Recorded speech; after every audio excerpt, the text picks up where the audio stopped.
All right, where to start from? I'm not really used to recording my reviews, but I'll try. I saw the movie Kraven the Hunter, and the best way I can describe it is it was okay. It was okay. I try to look at the movie through the lens of somebody who's never heard of Kraven the Hunter, and through my own personal lens of somebody who knows who Kraven the Hunter is, knows what his story is all about, and know he's a Spider-Man villain. Now the thing is, I don't really like Kraven the Hunter. Heck, I don't even like Spider-Man. I can't stand Spider-Man, and I can't stand Kraven the Hunter. But the thing is, I like Aaron Taylor Johnson. That's his name. I like the actor. The actor was good. He was good in Godzilla. He was I even liked him as Quicksilver. I like the actor, Aaron Taylor Johnson. So for the actor, I'll watch this movie. I'll support him. But as for the character, Craven, I look at him like I looked at the character Vulture when Beetlejuice played Vulture, and he took a lame character and brought him to light and he made him look good. That's how I'm looking at Craven. Craven, in my mind, is a lame character, but if you get a good enough actor to play him, he can be great. Now, we got a great actor to play Vulture, and he made him great. Now, but Craven, you got an okay actor. I like him, but if I'm being for real, he's okay. And that's how the movie turned out. Best lens I could put it through is if you watching that movie and you hear the Russian accent that they doing, the Russian accent is okay. And that's pretty much how the whole movie is. Okay. It is passable. It doesn't really bother you. You can tell they put some effort into it, but at the end of the day, it's alright. It's not really that great. Now, what else? The setting of the movie. Setting of the movie, it kind of hops around between Russia, Russian prison, and Africa, and childhood and adulthood, between Russia and Africa and America. They start the movie off with him doing some uh doing some feats as Craven the Hunter. And then I guess they were going for a feel of, hey, this is him. This is how we know him right now. And it's supposed to get the crowd to be like, oh wow, he's pretty good. So what's his story? And that's what they tell you next. They give you a little bit of background behind this character that you just saw doing all this pretty cool stuff. Which, to be honest, best way to describe what he doing is you take the character, the Beast, from the movie Split and the movie Glass. You know those characters from the Unbreakable series, from the movie Split and Glass. James McAvoy, the character he played, the Beast. You take him and you shoot him up with the super soldier serum that Captain America got, and that's pretty much Kraven the Hunter. Except he can kind of weirdly communicate with animals. Other than that, that's pretty much it.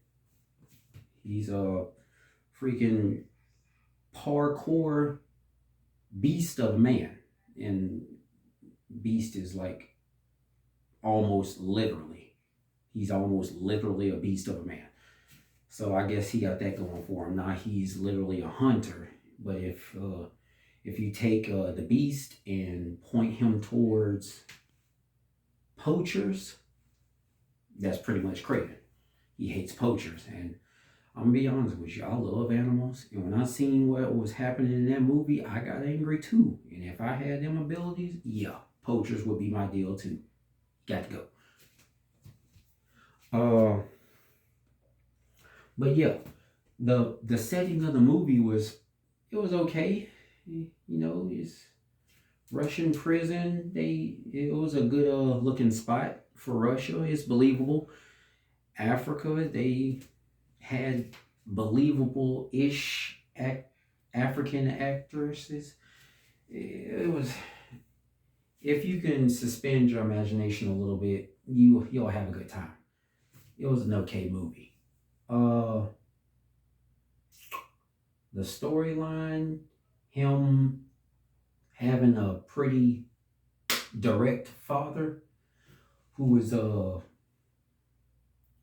really hard on his kids. He's one of those manly man father, and if you show a little bit of weakness around him, he's gonna tell you, "Hey, be a man, be a man, be strong, show no weakness, and that's how you make it through the world." That's who Kraven's father was, and he's played by the Maximus actor Russell Crowe. Yeah, Russell Crowe. He's played by him, and my gosh, his Russian accent, you can tell it's fake, but I I'll suspend my imagination for it. I'm in the story. Let's just go with it. But yeah, sins of the father passed down to the son. Now the monster of a father created monsters of sons, and now you got this this hunter of a son, and you got this mimic of a son who can who can mimic voices and stuff, and that's gonna play along later on into him becoming who he's gonna be in the future. But and the villains of the movie, you already saw who the villains of the movie if you seen any of the pictures, stuff like that.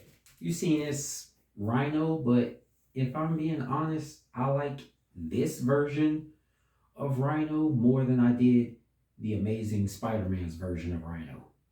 The whole mech Rhino thing was I didn't like that. Let Rhino be, Rhino. And I like this take better than I did the mech version. I'm not saying it's a good version, but it's better than the mech version. I like that version better. Uh, what else? What else? The fight scenes were okay. It's pretty. I mean, if you like the fight scenes with Captain America or in the Blade movie, I think Blade 2 with Nomak, I guess you'll kind of like the fight scenes in this too. He's pretty much Captain America type of versatility with uh, poison knowledge and weapons training and martial arts, and with the savagery that Nomak had in Blade 2, I think. Yeah, Blade 2. But yeah, the movie is okay if you look at it through the lens I was looking at.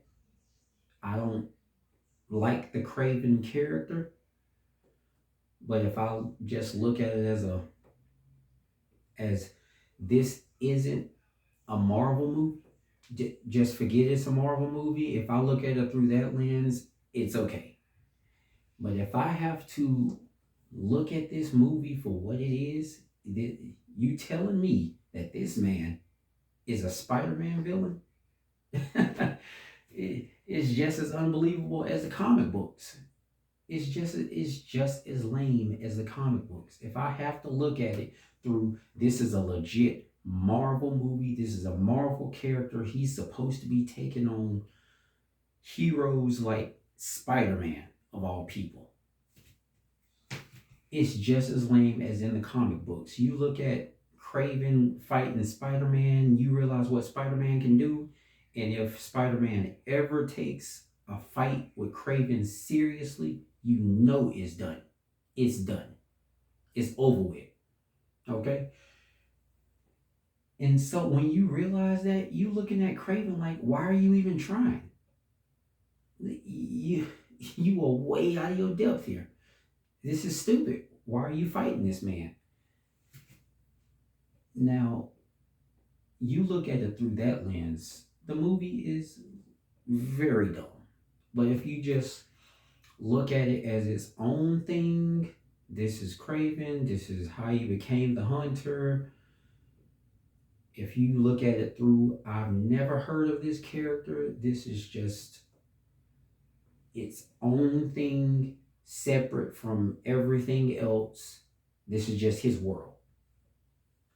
You look at it through that lens, it's okay. I can tolerate it.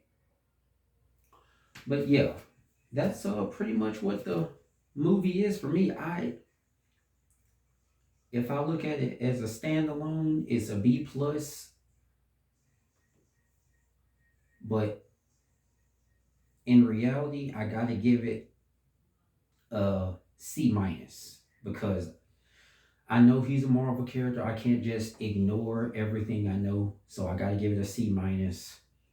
And that's just me being nice. I gotta give the movie a C minus because I know he's a legit Marvel character that's supposed to be taking on superhumans, and it's just ridiculous once you look at what he's doing in this movie. He's very minor league, and I can't ignore that. So yeah, C minus. But yeah, that's the Kraven movie. I guess Aaron did a good job. He worked with what he had at the end. He did the sitting in the chair pose, and I guess that was cool. There was oh yeah, there was no after credit scene. There was no after credit scene. I stayed there the whole time until the screen went completely black. No after credit scene. Uh, but yeah, Kraven the Hunter, C minus.